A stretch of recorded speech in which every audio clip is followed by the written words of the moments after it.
In honor of President's Day, we will be talking about leadership in this interview. Both mature and immature leaders guide their followers to where they have been led. Mature leaders help the whole of the population, not just their friends, and they help in all ways, not just economically. When leaders are immature, their emotional and mental development has been stunted by trauma, which they have not resolved. And as a consequence, an immature leader guides his or her followers into trauma after trauma, which leads to their stunting as well. Of course, our first leaders are our parents, whose immaturity can have long-term effects on their children and those their children lead. Welcome to Inner Gardening with Anne the Grower. I'm Anne Redelfs. I'm a retired psychiatrist, public speaker, and author, also gardener of the human soul. To get a fresh perspective on our nation and its leadership, I've invited Alexandra JB to speak with us. She has a complicated last name, so she goes by JB. She is European, so we will get a fresh look at the United States. Welcome, Alexandra. Thank you very much, and thank you that you invited me. I'm European, as you said, so it's an honor you invited me when you celebrate your President's Day, and I'm not even from North America. Tell us a little about yourself. Yeah, I'm a medical doctor as well as you are, colleagues. I'm a specialist in psychiatry and neurology from the beginning, neurology and later psychiatry in Sweden. I have lived most of my life in Sweden, a European Nordic country, but I was born in the Czech Republic in Bohemia, and since 2015 I live here again, and it was not of my choice. I was almost forced to stay here because I couldn't come back to Sweden, and we can talk about it in another time because we have decided that in March we will talk twice more. So, but today we are talking about leadership, and I would also mention that in Sweden I'm a medical doctor, and I stopped working temporarily in 2012. And in Czech Republic I have started 3 YouTube channels, or 4 actually, in 3 languages, in English, Swedish and Czech. And because my original English YouTube channel got strike, the name is From Illusion to Reality, so I opened second one just because I couldn't publish on the first one. And the second one is Alexandra JB, From Illusion to Reality, and it's interview with mostly people from United States. Most of the interviews are with people from United States actually, but some from Europe, some from Canada.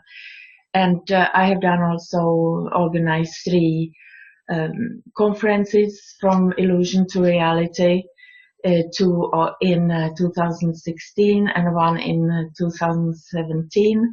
And after the second one, we had not only me, but several other people, the speakers were attacked legally, severely. So I couldn't do any conference in 2018 because of the legal attacks against me, which was horrible. But it was a great experience. And You mentioned, I continue with the interviews. You mentioned From Illusion to Reality, and to me that's such an important image for leadership. Are they guiding us into illusion or into reality? Because one problem I see here in America is that our people are taught to see their leaders in terms of certain well-known and well-meaning characters or stereotypes. For example, one man in office may be costumed to be someone just like your dad, concerned with safety above all else, but perhaps not going about it in the best of ways. Or maybe he spends more money, more on the budget than in his honest attempts to meet everybody's needs. And so our leaders are costumed rather than shown for who they really are. And these characters are maybe true in part, or they may be total deception. And when people buy into the story, they're not seeing the reality of what's going on. You want to say more about that from your experience?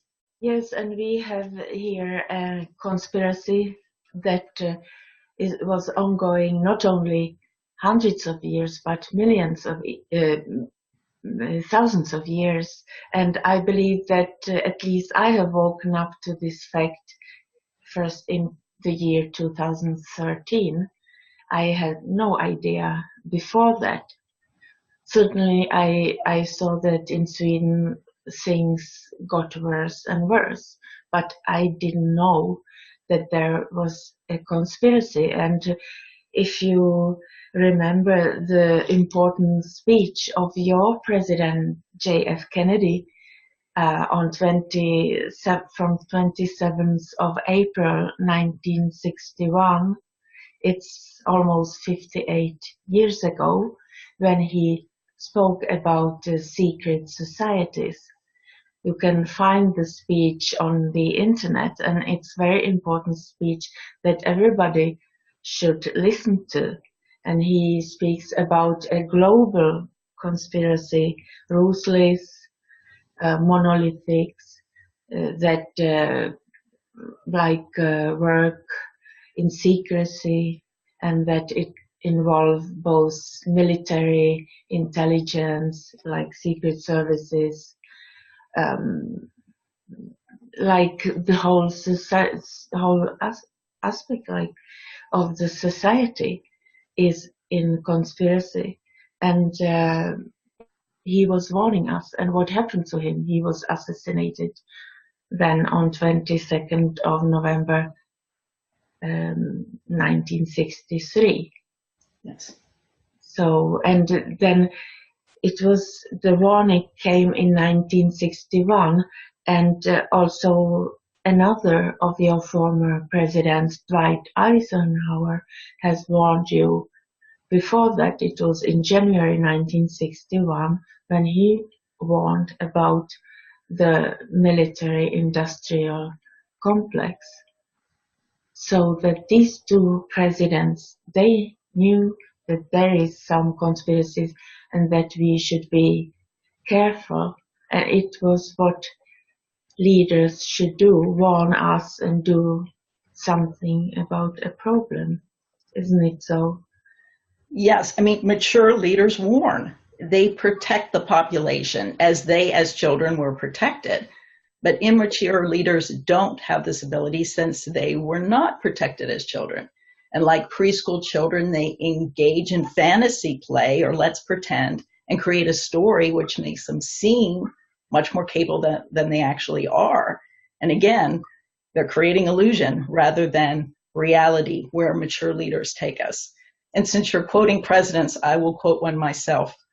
James Monroe, our fifth president, said, "It is by a thorough knowledge of the whole subject that people are enabled to judge correctly of the past and give a proper direction to the future." Yeah.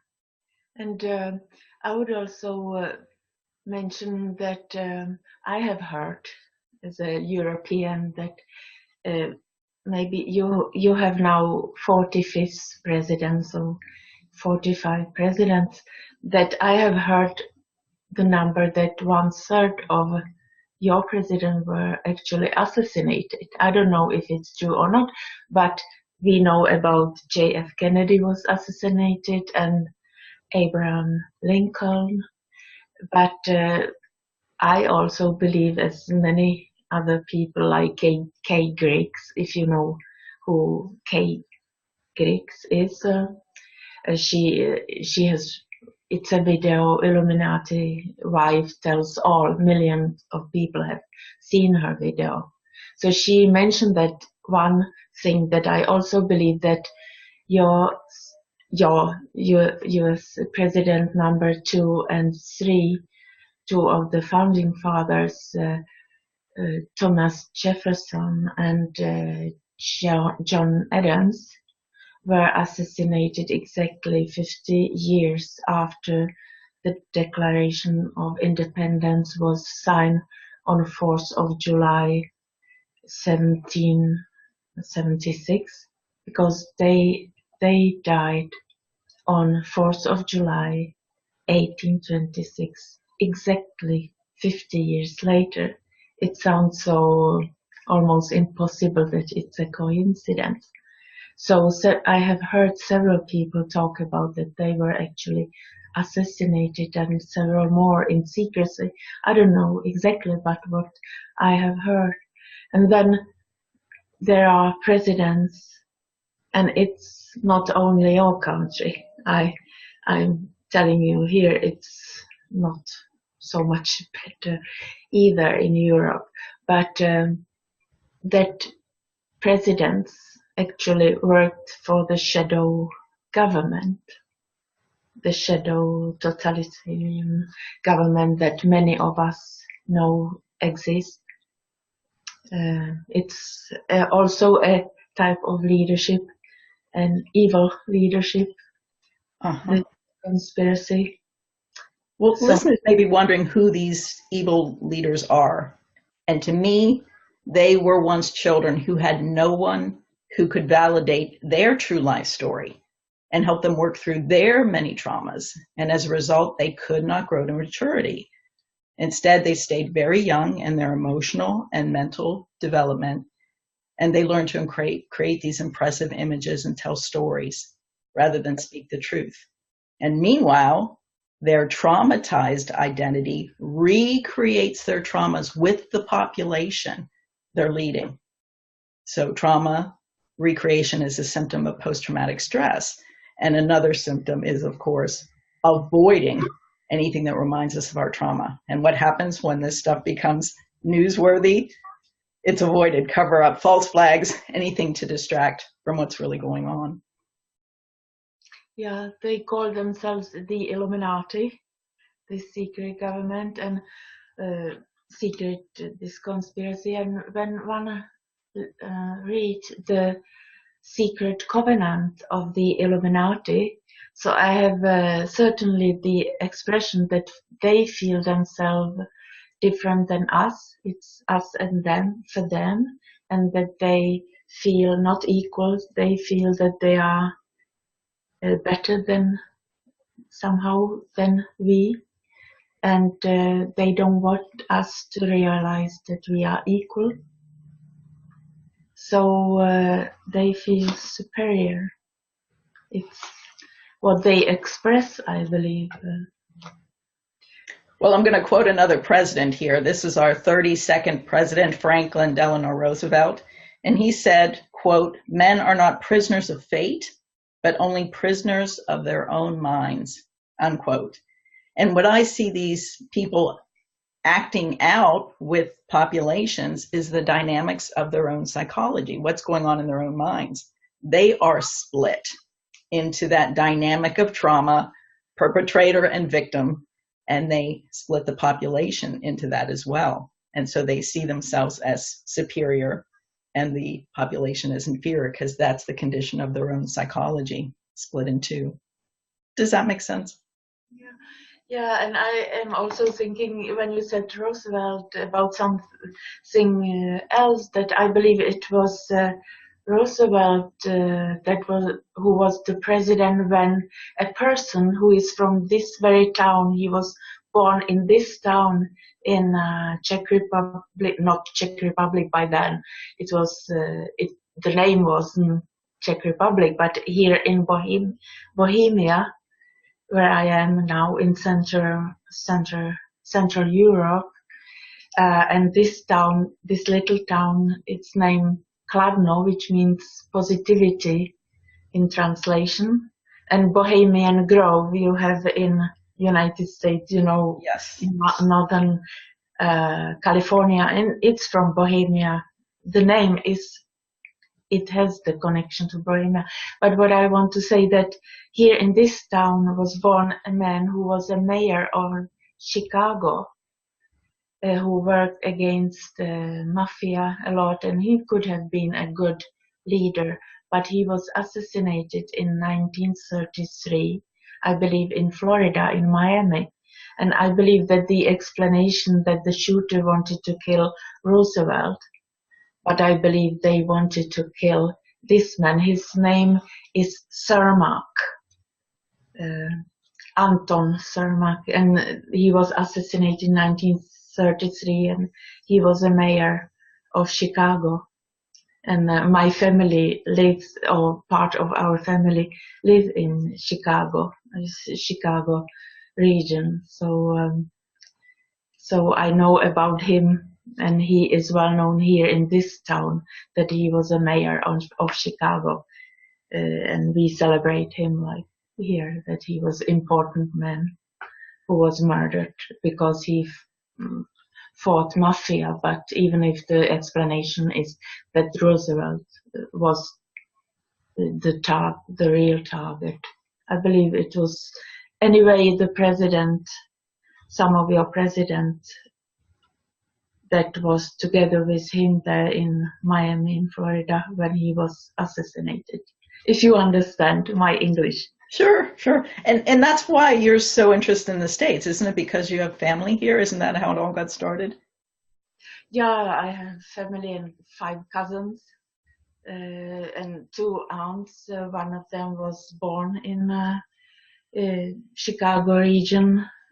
My aunt Millie and my cousins Debbie, Paul, Joyce, Amy, and Steve. So they are United States citizens, and they don't speak Czech. And to So me, that experience of family, the human family, again, is what differentiates the mature and immature leaders, because the mature leaders are part of the human family, everybody's family. And so they're like healthy parents. And what kind of parent states, well, if elected to the school board, I plan to take a keen interest in my child's education? No, it's not about inauguration or payment or any sort of permission. Healthy parents do what they know they need to do. And the same thing, adult leaders aren't conditional about fulfilling their obligations. I mean, does a good parent say, if I'm appropriated the necessary funds, I will feed my family? No, they find a way. And also, a mature leader doesn't make excuses or blame others. I would have protected my children, but I got no support from other members of the house. No, they protect their children.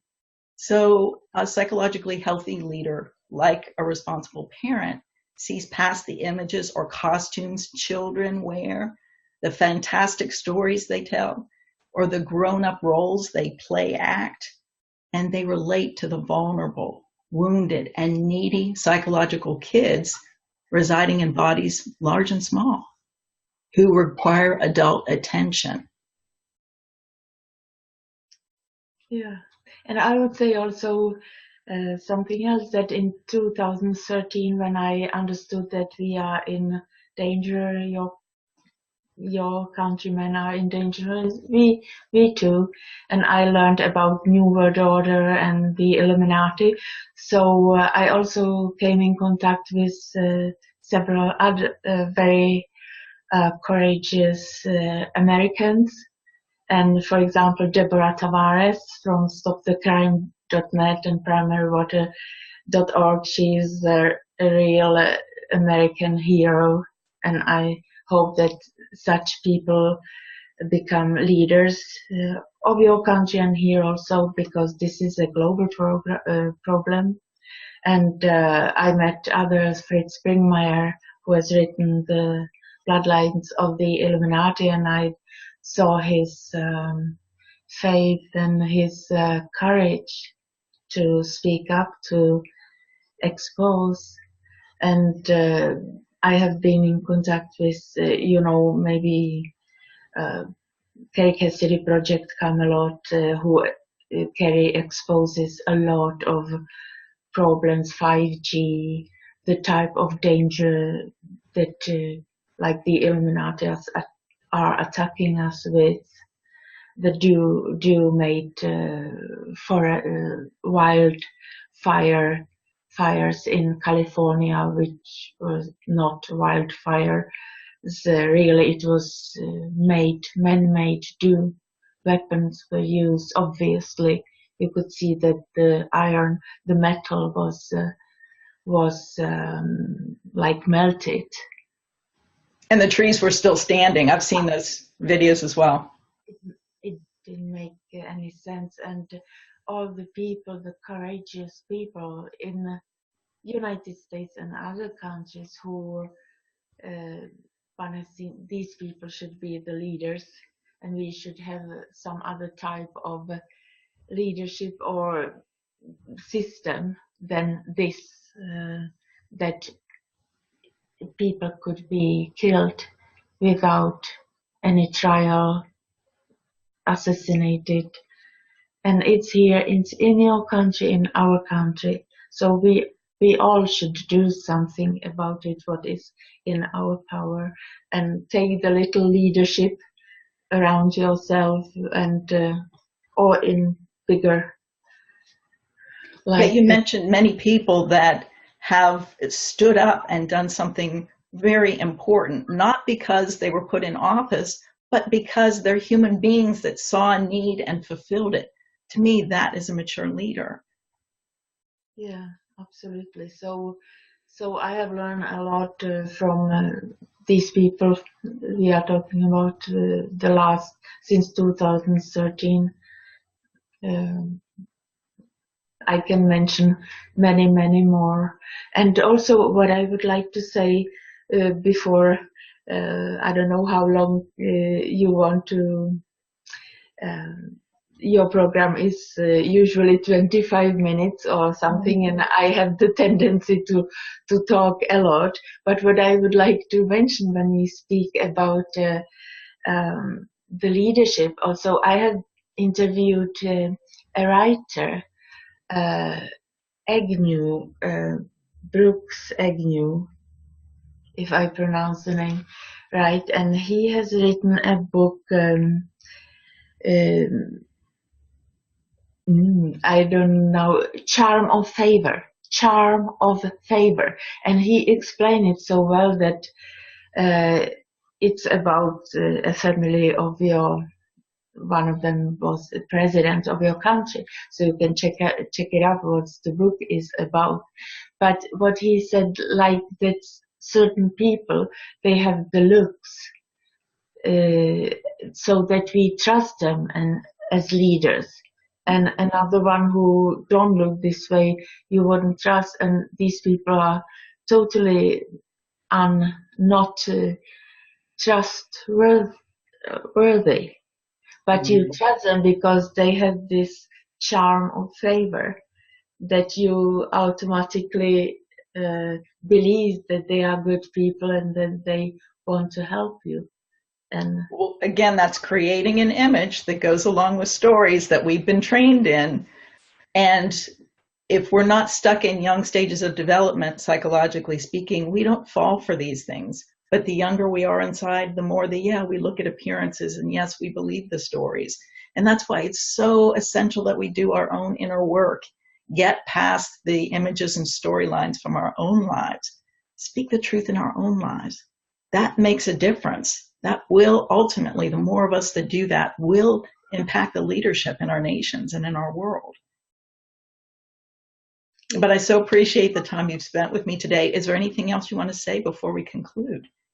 yeah, we have decided that we will do a show about in March about our medical profession, and the problems. And I have a lot to say about it. And then also that we will talk about the coded language of the Illuminati. And when we were on a show together with Deborah Tavares on Victorious Libertas, if you know the Victorious Yes. Libertas VLTV, so she was talking about Martin Luther King, because the show was on the day that you celebrate Martin Luther King. And she mentioned, when she said that he was murdered 4th of April, 4-4. And then I remember the speech when he says about, I have a dream, my little 4 children. So I was like hearing this, for April is a 4th month. So I was hearing these 4. So I have understood that the Illuminati has assassinated him, but it's the number, and the numerology is one of the, like, within the coded Illuminati language that we will talk about in March. And it's like colors, and it's a way of how to communicate. It's a language, and Yes. it would be great before the show that your viewers could watch the. Can you see it? Illuminati training video. Oh, okay. It's like name the leaked Illuminati goes public, this new world order, or Illumicorp, Illuminati secrets training video revealed. Where in the end it's like 18 minutes 33, which has also 33 means something, 18 means like 666. But Yes, if I you, understand they do have a coded language that the average I person listening would just take a normal message out of it, but those who know the secret code get something else entirely. But if people could watch this video before there is explanation about this conspiracy. Also, in the end, they show that they give to these people who work for the Illuminati 3 brochures, and it's like codes, symbols, and the plan of theirs. So they even give them the brochures so they understand this coded language in mainstream media. And it would be really fun to talk about it next time then. Sounds good. Yeah. And I know it's so easy to get discouraged by all the horrific things going on for those who can see. But just to remember, these evildoers were once children who were traumatized beyond their ability to cope, and they largely evacuated from their humanity. And it just helps us to maintain compassion, but also hopefully motivate us to do our own inner work. Alexandra, thanks so much for being with me today, and I look forward to our next conversation. And I thought we'd close today with a lovely song by my dear friend, Haley Patillo. Thanks for watching. Thank you so much.